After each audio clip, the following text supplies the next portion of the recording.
నిజామాబాద్ జిల్లాలో ఇద్దరు యువకుల దారుణ హత్యకు గురయ్యారు. దానికి సంబంధించిన బ్రేకింగ్ న్యూస్ చూస్తున్నాం. మాక్లూరు మండలం ధర్మారం గ్రామంలో ఈ ఘటన జరిగింది. ఈ గ్రామానికి వచ్చిన గౌతమ్ నగర్ కు చెందిన జిలకర ప్రసాద్ అతడి స్నేహితుడిపై దాడి జరిగింది. కంట్లో కారం కొట్టి రాడ్లతో దాడి చేశారు. ప్రసాద్ అక్కడికక్కడే మృతి చెందగా మరో యువకుడిని హాస్పిటల్ కు తరలిస్తూ ఉండగా ప్రాణాలు కోల్పోయాడు. అక్రమ సంబంధమే హత్యలకు కారణమని అనుమానిస్తున్నారు. గ్రామంలో పోలీస్ బందోబస్తు ఏర్పాటు చేశారు.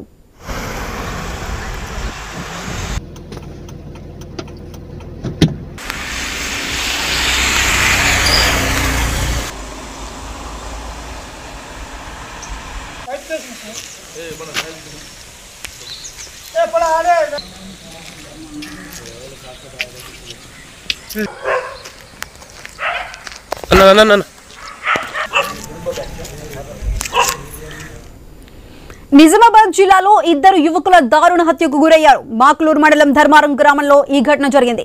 ఈ గ్రామానికి వచ్చిన గౌతమ్ నగర్ కు చెందిన జిలకర ప్రసాద్ అతడి స్నేహితుడిపై దాడి జరిగింది. కంట్లో కారం కొట్టి రాడ్లతో దాడి చేశారు. ప్రసాద్ అక్కడికక్కడే మృతి చెందగా మరో యువకుడిని హాస్పిటల్ కు తరలిస్తూ ఉండగా ప్రాణాలు కోల్పోయాడు. అయితే దీనికి సంబంధించి మరింత సమాచారం మా ప్రతినిధి శ్రీకాంత్ అందిస్తారు. శ్రీకాంత్, చెప్పండి, అసలు ఈ జంట హత్యలకు సంబంధించి కారణం ఏంటి?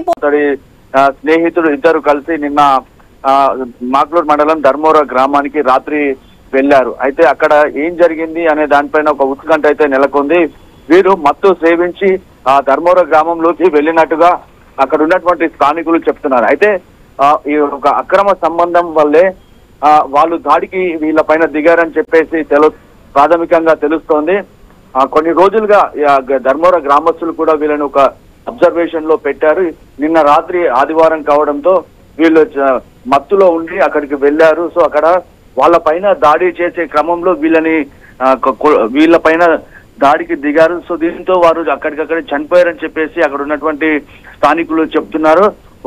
ఒక వ్యక్తి జిలకర ప్రసాద్ అక్కడికక్కడే కుప్పకూలిపోయాడు. అక్కడికక్కడే అతను చనిపోయాడు. మరో వ్యక్తిని ఆసుపత్రికి తరలిస్తుండగా చనిపోయినట్టుగా మనకు తెలుస్తుంది. దీనిపైన పోలీసులు పూర్తిగా దర్యాప్తు ప్రారంభించారు. కేసు నమోదు చేసుకుని దర్యాప్తు అనంతరం కేసులు నమోదు చేస్తామని చెప్పేసి పోలీసులు కూడా చెప్తున్నారు. గత కొన్ని రోజులుగా వీళ్ళు వీకెండ్స్ లలో ఊర్లో ఈ ధర్మోరా గ్రామంలోకి వస్తుండటంతో గ్రామస్తులంతా నిఘా వేశారు. సో నిన్న ఆదివారం కావడంతో రాత్రి 11:30 ఆ ప్రాంతంలో వీళ్ళు అక్కడికి రాగానే ఒక్కసారిగా మాటు వేసినటువంటి అక్కడ ఉన్నటువంటి స్థానికులు వీరిపైన అటాక్ చేసినట్టుగా మనకు తెలుస్తోంది. Sudha. Right Srikanth, thank you.